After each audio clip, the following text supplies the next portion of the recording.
देवी सर्वभूतेषु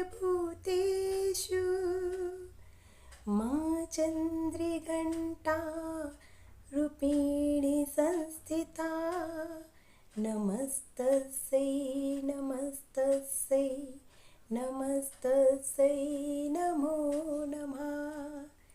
आज नवरात्रि का तीसरा दिन माँ चंद्रघंटा को समर्पित है।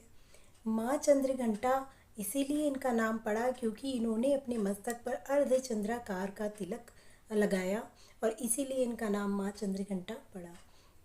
माँ दुर्गा का ही ये तीसरा स्वरूप है जो चंद्रघंटा के रूप से जाना जाता है।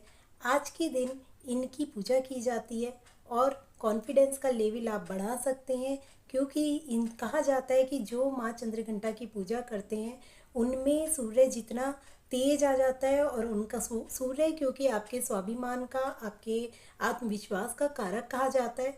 और जब इनकी उत्पत्ति हुई थी तो इनमें इतना तेज था, 100 सूर्यों के समान इनमें तेज झलक रहा था और इसीलिए कहा जाता है कि ये आत्मविश्वास का कारक है। और ये माँ चंद्रघंटा की पूजा करके आप अपने आत्मविश्वास को बढ़ा सकते हैं। इनकी आरती सुनिए, हर दिन आप 9 देवियों की आरती ज़रूर लगाया कीजिए, उससे आपको पता चलेगा कि कौन सी देवी का कौन सा रूप हम क्या हमें दे सकता है, कैसे हम उनको और उनकी पूजा कर सकते हैं, क्या हम कैसे हम उन्हें खुश कर सकते हैं। इनका जो प्रिय रंग है वो लाल है, तो लाल रंग पहनिए, लाल रंग देवी जी को भी पहनाइए और इसी तरीके से अपने नवरात्रियों को बहुत प्यारा प्यारा बनाइए और खुशियाँ ही खुशियाँ अपने द्वार पर आने दीजिए। और वो आएंगी ज़रूर जब आप इन 9 देवियों के 9 स्वरूपों को जानेंगे और उनको विधिवत पूजा करेंगे।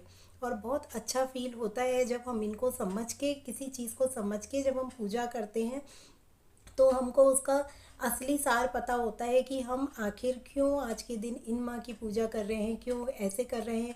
और आखिर ये 9 देवियाँ, कभी बच्चों को अगर नहीं पता होता उन्हें तो लगेगा 9 ही अलग अलग भगवान हैं, जबकि वो हैं सभी दुर्गा माँ के स्वरूप। तो बच्चों को भी बताना बहुत ज़रूरी है कि ये हैं तो एक ही माँ जिनके अलग अलग स्वरूप हैं और जिनको हम पूजते हैं।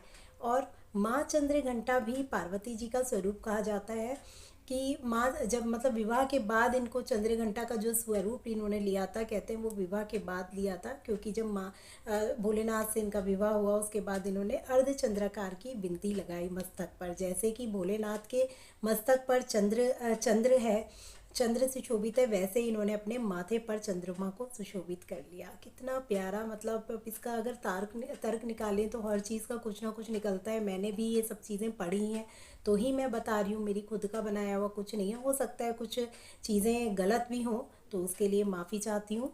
इसी के साथ धन्यवाद। आपका हर दिन मंगलमय हो, ऐसी मेरी कामना है।